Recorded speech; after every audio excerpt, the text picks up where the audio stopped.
Olá pessoal, aqui quem fala é o professor Paulo César Coelho. Este é o curso de Nutrição e Dietética para estudantes do curso técnico de enfermagem, técnico de nutrição e dietética e para todos da área de saúde que tenham algum interesse em conceitos básicos de nutrição e dietética. Hoje nós vamos dar continuidade aos lipídios aqui dentro do bloco de macronutrientes e vamos para a segunda aula de aspectos fisiológicos. Na primeira aula, nós discutimos a digestão e a absorção dos lipídios. E hoje vamos discutir as lipoproteínas, o metabolismo dos lipídios e vamos fazer uma revisão que já foram de um tópico já apontado nos aspectos nutricionais e dietéticos dos lipídios, seriam as funções do lipídio. Vamos aprofundar um tópico que já vimos na nossa primeira aula sobre lipídios. Então, vamos perder tempo? Não, vamos lá. Bem, nós vimos na aula anterior que os lipídios são degradados e absorvidos por absorção por difusão simples lá no intestino e entram em enterócitos. Do enterócito eles são jogados para o intestício e do intestício eles iam para os capilares, vasos mesentéricos, vasos portas e fígado. O grande problema, é que muitos lipídios são muito grandes e não conseguem passar. Quem é que consegue passar pelos capilares? Os ácidos graxos de cadeia média curta, os monoglicerídeos de cadeia média curta. Os demais, fosfolipídios, colesterol, as vitaminas lipossolúveis, os ácidos graxos de cadeia longa, os triglicerídeos, os diglicerídeos, nada disso consegue passar. Tá? Muito bem. Aliás, triglicerídeo e diglicerídeo nem é absorvido. Né? E os fosfolipídios também não. Os fosfolipídios eles são lisofosfogliceróis, mas não são, mesmo quebrados, não são absorvidos.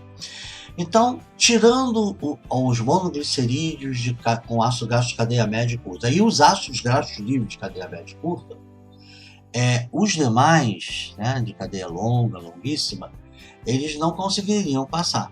Tirando esses que vão direto para os capilares vasos mesentéricos, vasos porta e fígado, os demais não conseguem. Então, o que é feito? Os enterócitos reconstituem, transformam o glicerol junto com os ácidos graxos em triglicerídeos. O lisofosfoglicerol se associa a ácido graxo formando fosfolipídios. O colesterol se associa a ácido graxo virando colesterol esterificado. E aí eles são presos numa lipoproteína formando o que a gente chama de quilomicrons. Esses quilomicrons do intestino, vão para os vasos linfáticos, que drenam para o ducto torácico à esquerda, que deságua na veia subclávia, nos vasos venosos subclávios. Tanto que eu comentei que após uma refeição rica em gordura, se você puncionar essa veia e tirar sangue, você vai ver que até 2 horas depois vai vir um sangue leitoso, tanta quantidade de quilomicros. Mas não é só de quilomicro que vive ali as lipoproteínas. Os quilomicrons, eles vão passando pelos tecidos e vai sofrendo a ação em alguns pontos do organismo de uma lipase. A lipase de tecido adiposo. O que faz a lipase de tecido adiposo? Ela extrai o triglicerídeo dos quilomicrons. Ela extrai. Uma similar a essa lipase de tecido adiposo, que fica na realidade, apesar de ser chamada de lipase de tecido adiposo, ela fica na parede dos vasos sanguíneos do tecido adiposo. Ela também tem uma similar no músculo. E ela vai extraindo triglicerídeos dos quilomicrons. E aí até que com os triglicerídeos que restam, fosfolipídios e colesterol esterificado, ela chega ao fígado. E aí se liga ao hepatócito e é incorporado. Lá, esse quilomicros é modificado e é jogado na corrente sanguínea uma outra lipoproteína menor do que o quilomicros, que é o VLDL. Esse VLDL ele é rico em triglicerídeos, né? Que aí vai juntando todos os... apesar do quilomicro ter perdido triglicerídeos pelo meio do caminho, ele ainda chega lá com triglicerídeos. Então você reúne os triglicerídeos e coloca no VLDL. Esse VLDL também tem colesterol, também tem fosfolipídios, mas a concentração é de triglicerídeos. Aí esse VLDL vai para a corrente sanguínea novamente, e aí passa novamente por vasos sanguíneos dos músculos do tecido gorduroso, que está presente em alguns setores do organismo, em algumas partes da anatomia humana, em maior concentração, mas também está presente em diversos locais, diversos órgãos. Então, por toda a economia humana, vai ter enzima dentro dos vasos dos lipídios, extraindo o triglicerídeo do VLDL. E também no músculo, tem um similar nos músculos esqueléticos. Bem, os triglicerídeos que são extraídos do quilomicron e depois do VLDL, a sua grande maioria se incorpora numa forma oleosa dentro dos adipócitos. Né? Então, quando alguém opera e tira um pedaço de tecido gorduroso, quando ele é sólido, é o tecido de gordura em si. Mas se você pegar o bisturi e rasgar o tecido de gordura, você vai sair que o interior é oleoso, que são os triglicerídeos que ficam armazenados desta forma, porque depois é mais fácil de você retirar.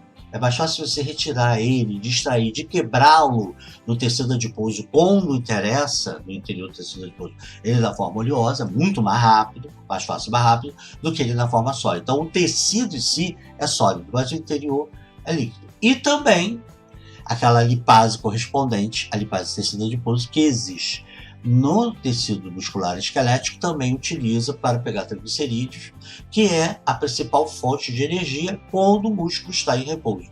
Quando ele está em atividade, é glicogênio, é fosfocreatinina e glicogênio, né? Através de quebrando e dando glicose. Já quando ele está em repouso, a gordura está ali para ser queimada para produzir energia, como nós vamos ver já já. Bem, à medida que o VLDL vai perdendo triglicerídeos, ele vai reduzindo de tamanho, e aí ele vira o que a gente chama de MDL ou IDL. A maior parte da literatura está com IDL, que seria uma lipoproteína intermediária, né, entre o VLDL e o futuro LDL, que veremos mais adiante. Então o IDL ele vai sendo formado ao longo da passagem do VLDL pelos vasos sanguíneos de músculo esquelético e de tecido adiposo. E aí esse IDL ele vai até o fígado, o propósito dele é até o fígado, e lá existem receptores para o IDL, ou MDL, como vocês queiram, e ele se fixa e joga o material para o fígado. E aí é o material mais pobre ainda em triglicerídeos, que já era os quilomicrons. Bem, aí o que o fígado vai fazer? Ele vai formar o LDL, que é uma lipoproteína de densidade baixa, né? E que tem triglicerídeos, tem fosfolipídios, mas tem uma riqueza em colesterol. E aí esse LDL cai na corrente sanguínea. E qual a finalidade, né, desse LDL? Então vamos lá, ó. Digestão, mas de desengordurar. Tributirina já é quebrada em glicerídeos e ácido graxo. Aí no intestino delgado, o resto é quebrado, é absorvido através do ducto torácico à esquerda, vai para a subclávia, e aí tudo sob a forma de quilomicrons, vai para o fígado, vira VLDL. VLDL extrai esse triglicerídeos da corrente sanguínea em gordura, tecido gorduroso e muscular, e é incorporado no músculo ou no tecido adiposo. Aliás, o quilomicron já perde antes de chegar ao fígado por esse mesmo processo. Aí ele vira MDL ou LDL, volta ao fígado e lá forma o LDL, a lipoproteína de densidade baixa, que aí já tem uma riqueza em colesterol. Muito bem. E aí ele vai para onde? Bem, o LDL ele vai para tem receptores em todos os tecidos. todos os tecidos. Mas aqueles tecidos que mais utilizam colesterol, todos os tecidos utilizam colesterol, por exemplo, para a membrana celular. Então, eles têm um padrão de necessidades. Já existem alguns tecidos que, além disso, ele utiliza o colesterol para outras finalidades. Então, esses tecidos têm maior número de receptores para o LDL. Então, quais seriam eles? As suprarrenais, mais precisamente a córtex da suprarrenal, que ela é dividida em cápsula, que envolve ela, medula e a córtex. Então, a córtex da suprarrenal produz hormônios do grupo dos glicocorticoides, o cortisol e a corticosterona é o principal. Tem o grupo dos mineralocorticoides, que a aldosterona é o principal, e o grupo dos andrógenos. Sim, até as suprarrenais femininas produzem andrógenos, cujo principal representante é a testosterona. Todos esses hormônios, eles são derivados do acetato, vem a partir do acetato, que é um precursor do colesterol. E aí pode vir porque a glândula produz o acetato a partir da produção do seu próprio colesterol, mas ela prefere, sempre que possível, colesterol vindo do sangue através da dieta. Então ela tem muito mais receptores do que a maioria dos órgãos. E esses receptores ficam em maior quantidade ainda quanto mais ela precisa de colesterol. Quanto menos colesterol e maior necessidade de produzir esses hormônios, maior o número de receptores. Quando ela não precisa produzir tanto hormônio ou está cheio de colesterol lá dentro dela, das células dela, aí o número de receptores cai. Mas, geralmente, tem mais receptores que o resto do organismo.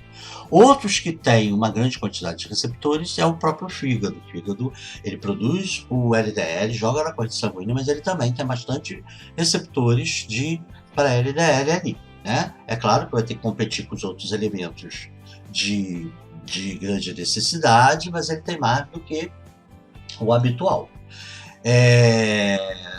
dos outros órgãos. E também aumenta à medida que o fígado tenha menos colesterol ou precise de colesterol para diversas funções. À medida que ele não precisa desse colesterol e começa a sobrar colesterol dentro dele, ele vai formar LDL, ele não vai captar LDL, porque vai reduzir os receptores. Então, nós temos aqui o fígado, as suprarrenais, temos os testículos, né, que ele é o grande produtor de andrógenos, todos os andrógenos também, o testículo tem capacidade de produzir acetato, de produção de colesterol próprio, mas ele prefere o de fora. Então, a mesma coisa, ele tem muitos receptores, muito mais do que a maior parte dos tecidos, e que aumenta de acordo com a necessidade, né? Quanto mais colesterol ele tem dentro das suas células, menos receptores terá. Quanto menor a produção de testosterona no dado momento, de outros andrógenos, menor o número de receptores. Agora, quando ele está em franca produção de andrógenos e não tem tanto colesterol assim, ele, apesar de ter capacidade de produzir colesterol, aumenta os receptores. Os ovários similares ao testículo, pelos mesmos motivos, os hormônios ovarianos também são derivados do colesterol, então o mesmo processo da córtex da suprarrenal e dos testículos, eles também têm a mesma característica. A placenta, nem todos os hormônios placentários são esteroidais, né, que derivam do acetato do colesterol, que precisam do colesterol, mas alguns são pépticos, mas uma parcela dos hormônios da placenta utilizam colesterol, né, como derivado, e aí tem a mesma característica das suprarrenais, do fígado, dos ovários, dos testículos, e à medida que ela vai crescendo, que vai evoluindo, que a gravidez vai avançando, essa produção aumenta, o número de receptores aumenta ainda mais. E a pele, né, que tem o colesterol para impermeabilizante hídrico, né, potencializa aquela ação que ele já tem na membrana, o tecido epitelial também tem a mesma característica. Todos os outros demais vão utilizar o colesterol para membrana celular, né, para a resistência elétrica da membrana celular, resistência hídrica também, caráter de lipossolubilidade é muito maior do que os outros lipídios ali envolvidos, mas tem uma quantidade de receptores bem menores, porque todos esses outros aqui, os suprarrenais, a córtex suprarrenais, testículos, fígados, ovários, placenta e tecido epitelial, eles têm a mesma necessidade de todos, mais a necessidade de fazer produtos ou de circunstâncias que dependem mais do colesterol, apesar de ter a capacidade de produzir o colesterol. Agora, o problema desse colesterol, desse LDL, por que ele é chamado de mau colesterol? Parece bom, né? tá suprindo do que a gente precisa. Por que ele é chamado de mau colesterol?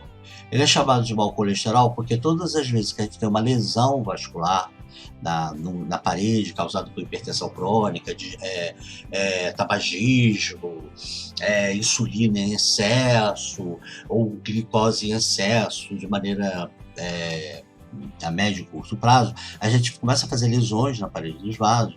E aí esse LDL também tem toprismo pelo endotélio, pela parte interna da parede dos vasos, que é exposta quando há uma ruptura.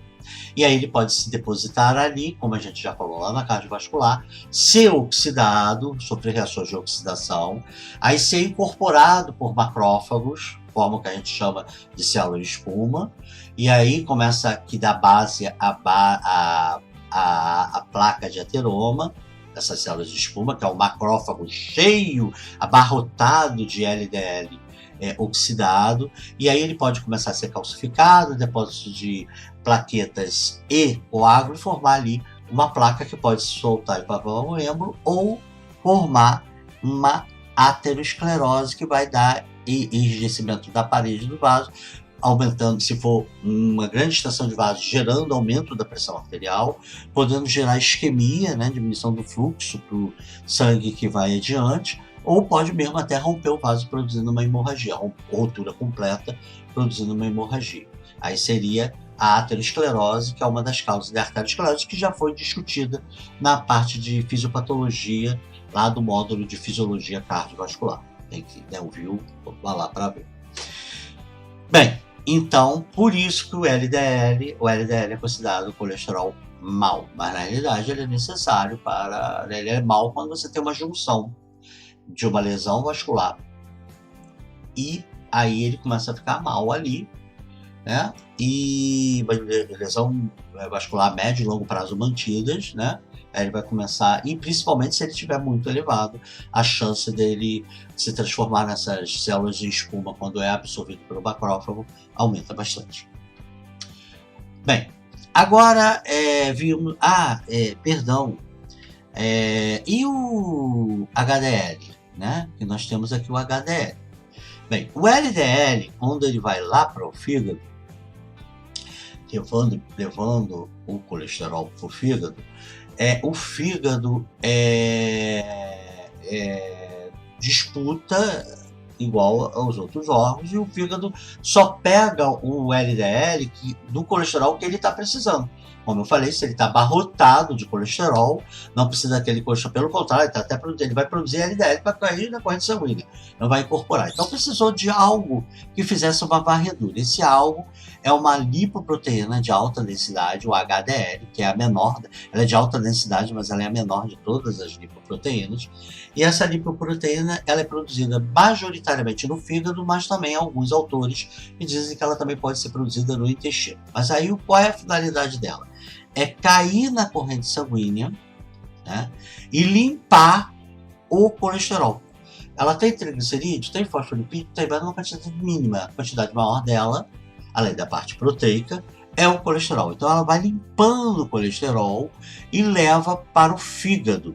E aí não depende se o fígado está cheio de colesterol, está pouco colesterol, está precisando de colesterol. Não, ela tem bastante receptores. Aí ela leva todo o colesterol, ela não distribui para lugar nenhum, ela leva todo o colesterol para o fígado. E aí esse fígado vai dar cabo desse colesterol. Se ele precisar, ele vai usar. Se ele não precisar, ele vai excretar através de ácido cólico, que é o principal sal biliar, pelas vias biliares, junto com a bile, tá? O ácido cólico, ele tanto funciona para a emulsificação das gorduras e saponificação, junto com outros sais biliares, como ele também é uma forma de excretar excesso de colesterol que o fígado não quer mais, né? Proveniente do HDL, tá? Beleza? Aí então é importante, por isso que ele é considerado o colesterol do bem, porque ele é aumentado, diferente do LDL, que tem a sua função, mas que é aumentado. Pode, numa pessoa com lesão vascular, ter uma lesão na parede do vaso. Ele mesmo que não tenha lesão na parede do vaso, faça aterosclerose, se ele estiver muito aumentado, isso também em triglicerídeos muito aumentados, ele pode dar uma viscosidade maior no sangue, que aumenta a resistência, que aumenta a pressão, mesmo ainda não tendo a aterosclerose. E na primeira oportunidade ele vai fazer a aterosclerose. Já o HDL não, ele limpa tudo e leva para o fígado, que vai descartar sob a forma de bile. Existem algumas situações que aumentam o HDL e diminuem o LDL. Então, que situações são essas? Azeite extra virgem aumenta o HDL e diminui a oxidação do LDL, diminui o LDL.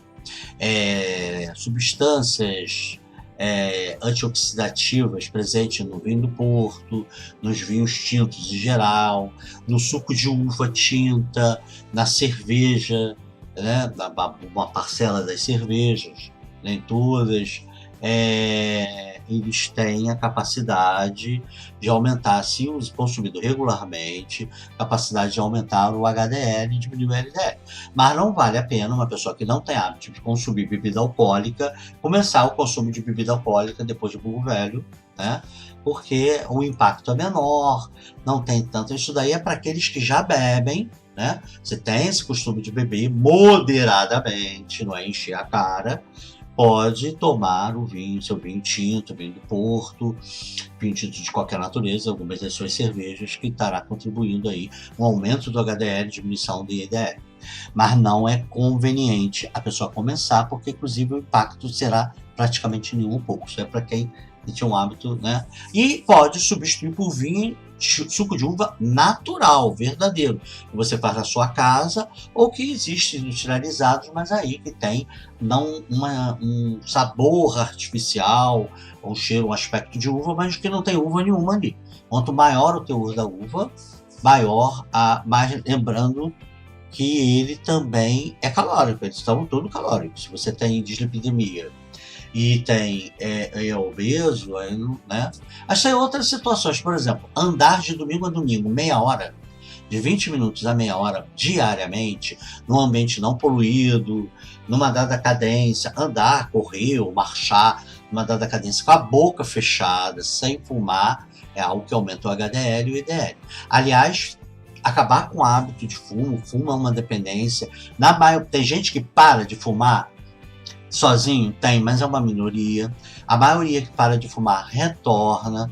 Então, minha gente, procure ajuda, e porque o tratamento não é único para um só. Depende de quanto tempo você fuma, qual a relação sua com o fumo, quantos cigarros por dia.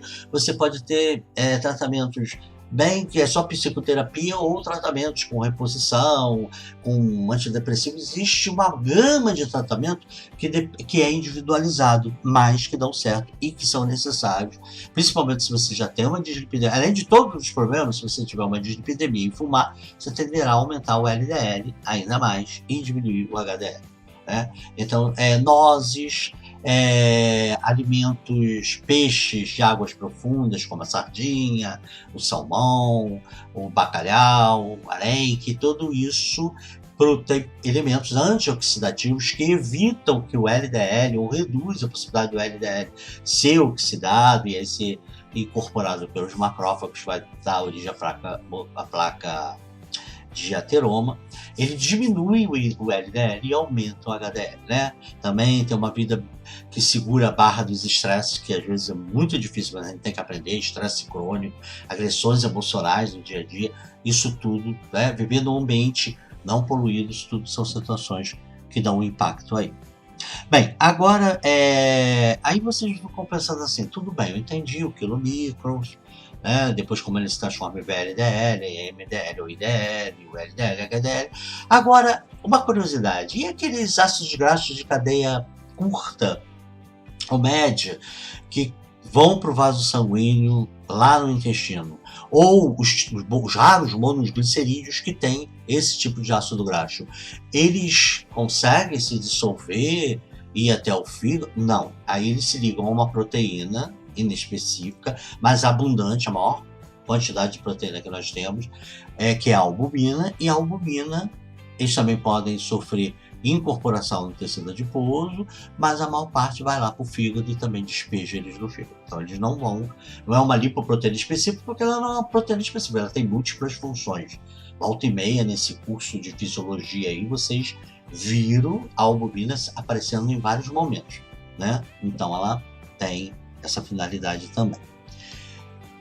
Bem, vamos fazer o seguinte.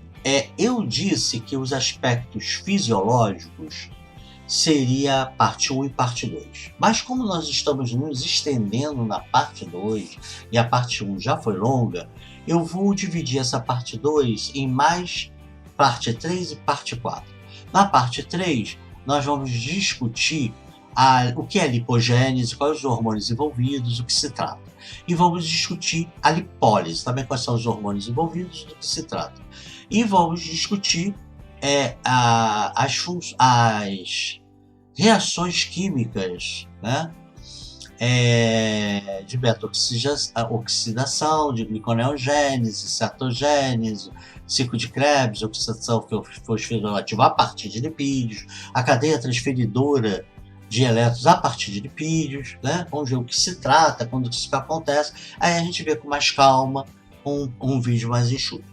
E, para finalizar, né, já que a gente vai subdividir essa segunda parte em mais duas, nós vamos falar calmamente sobre cada um desses aspectos, das funções dos lipídios que nós já apontamos e em alguns casos até discutimos um pouco nos aspectos nutricionais dos lipídios, mas que vamos aqui falar com mais aprofundamento. Então até lá, pessoal, aguardo vocês, tá?